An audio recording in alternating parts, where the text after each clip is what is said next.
Thank you very much, Honorable Speaker. Honorable members, I rise to address this August House on a matter of growing concern to our nation around the escalating incidents of scams and cyber attacks on our citizens, many of which are being conducted through telecommunication and digital platforms. With the increasing integration of artificial intelligence, AI technologies into everyday communication systems, we have witnessed a sharp uptick in scams, synthetic media, deepfakes, and other forms of digital deception targeting unsuspecting Namibians. The cyber incidents pose a serious threat not only to individuals' privacy and financial security, but also to our national trust and social cohesion. Namibia, like many nations across the world, is yet to establish specific legislation governing the use and regulation of AI technologies. As a result, we are currently relying on existing legal instruments, including our Electronic Transactions Act, the Communications Act, and the provisions under our Penal Code to investigate and prosecute AI-related crimes. However, the dynamic nature of emerging technologies necessitates a more tailored and forward-looking regulatory approach. It is this reason that for the last 6 months, the ministers of ICT on the African continent have been meeting regularly, both physically and virtually, to take bold decisions on this phenomenon. Our position is clear. AI should be for public good. This is why we have resolved to create an AI council that will foster a regional position and enact a regional legal instrument that will cascade down to every member state in the African Union, Namibia included. Honorable members, in the meantime, the Ministry of Information and Communication Technology, in collaboration with law enforcement agencies, is actively investigating recent incidences of scams perpetrated through telecommunications. We are working closely with service providers in telecommunications and the banking sectors to trace malicious actors and to strengthen cybersecurity protocols across our digital infrastructure. Notably, the widespread usage of social media in Namibia has further amplified the reach and impact of such scams. According to recent statistics as of 2024, over 703,900 Namibians, 1,000 are active users on platforms such as Facebook, Twitter, now X, WhatsApp, Instagram, and TikTok.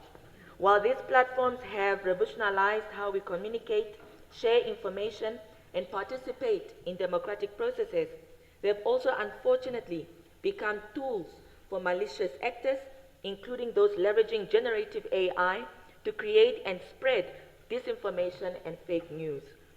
Content generated or manipulated using AI, which is known as synthetic media, has made it easier, faster, and more cost-effective for scammers to produce highly convincing fake videos, images, and messages. This presents a significant risk to public trust, especially when fake news is circulated under the gaze of legitimate institutions or public figures.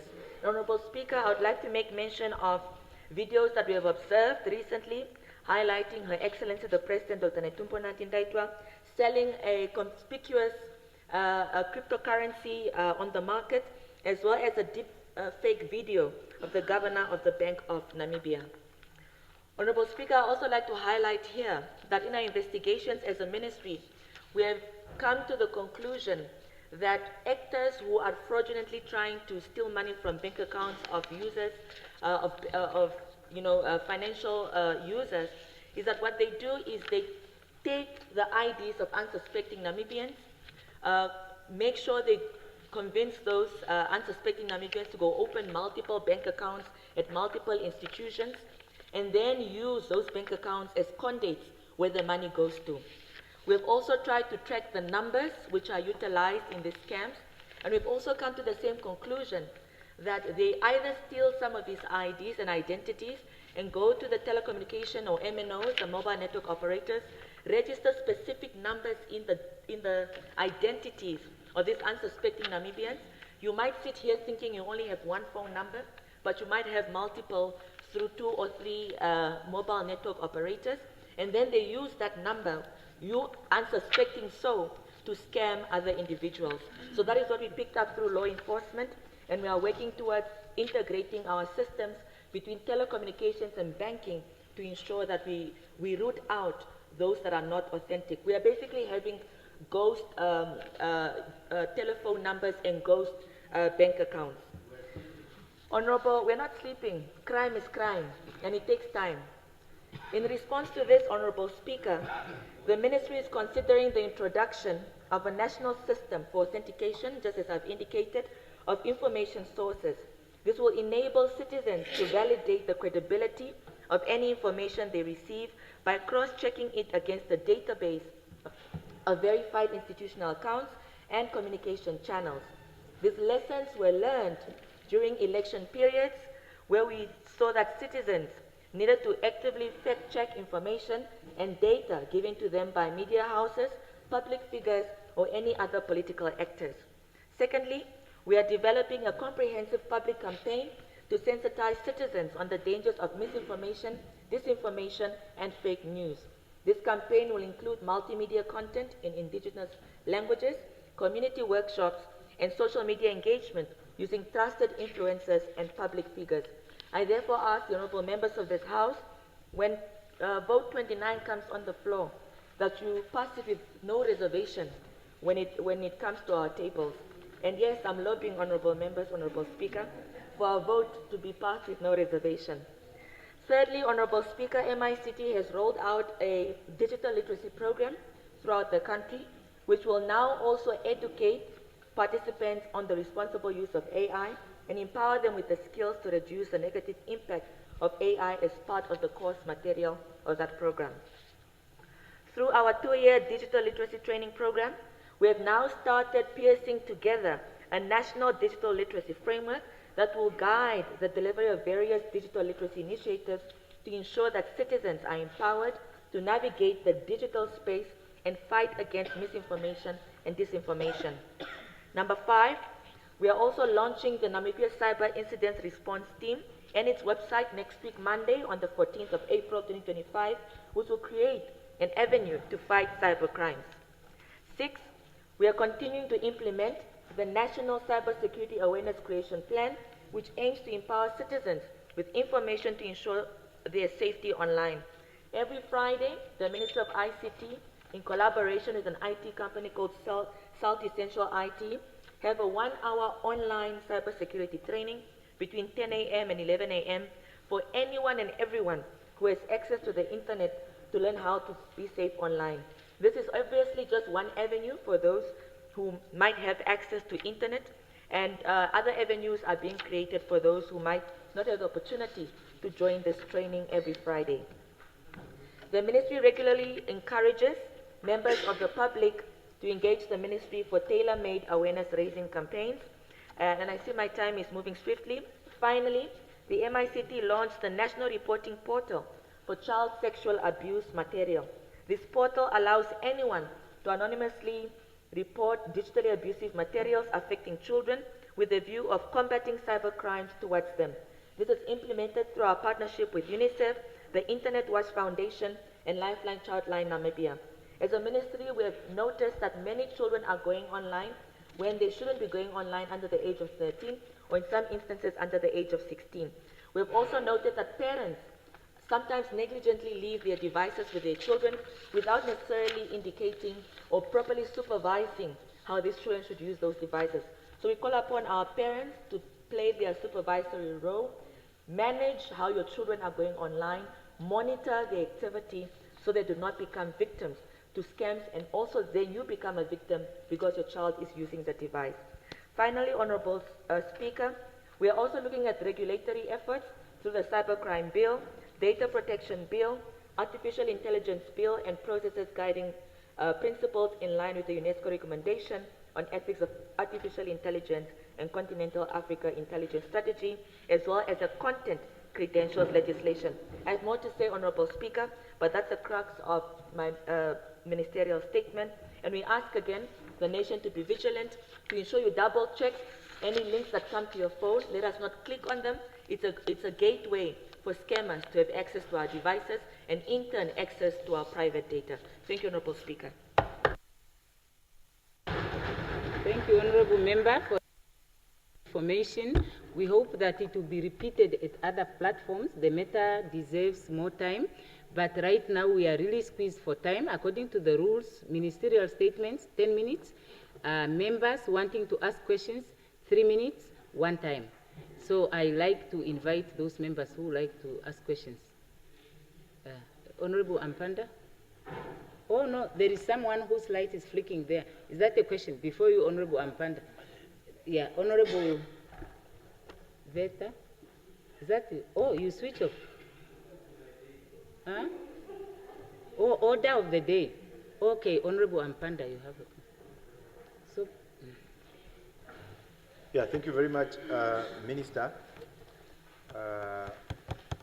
I'm very happy, particularly that you are talking about the regulatory framework to be able to, well, it's a new area, but there is in that regulatory framework that you're thinking about, it's just something that is a bit concerning, particularly when it comes to banks. I know for sure that some banks were actually hacked and they never disclosed this information that they were hacked. And some were actually in negotiation and discussion with these hackers to be able to protect their reputation. So in other words, the bank, what it does, it safeguards its reputation at the expense of our information as members of the public that are with that particular bank. So perhaps in the regulatory framework, we need to also ensure and obligate banks. When these type of activities happen, they must report. The same way when you get 100,000 or 200,000, naturally the FIC and all these people are already activated. So it must also be the same. It must be criminal for a bank to be hacked, our information to be with hackers, and they are negotiating with hackers and not actually disclosing to the authority and society that something like that has happened.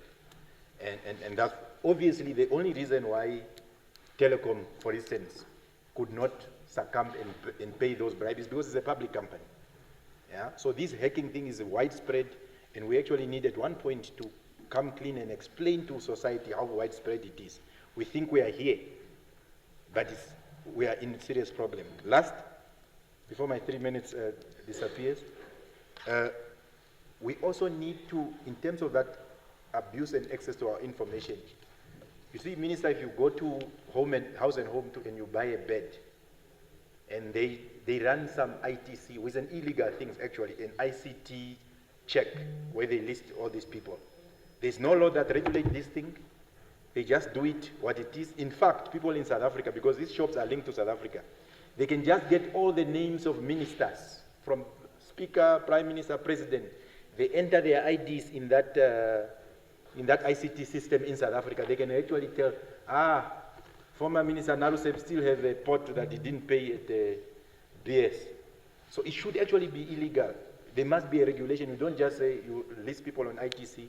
We must understand this ITC thing, protect our information instead of just allowing it. But otherwise, thank you very much. We are very appreciative, particularly for a young person to be pushing progressive things and not just viva things. Thank you. Yes, thank you. Honorable Minister, do you want to respond? No, it's in. Huh?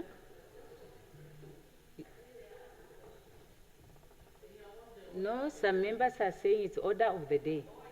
Yeah. Question. Thank you, Honorable Speaker, and thank you to Honorable Ampanda for those sentiments and questions. One, yes, we fully agree that there should be an obligation for any actor who safeguards the private data of citizens to be proactive in sort of giving a warning to citizens to be vigilant in the instance that they hacked.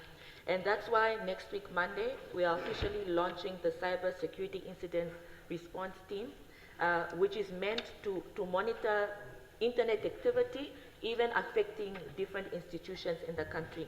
And once we pick up something then they are obligated, one, to inform that institution to practice vigilance, but also then send out a public notice to say, okay, there's actually been, and this is really based on, if you see, when we had elections last year, and when we had the inauguration, and when our founding father passed on in February, the profile of Namibia became worldwide. And that's usually the time where ransomware, hackers find an opportunity to say, okay, this country is making the news a lot. Let us test their systems. Let us check if we can find a loophole.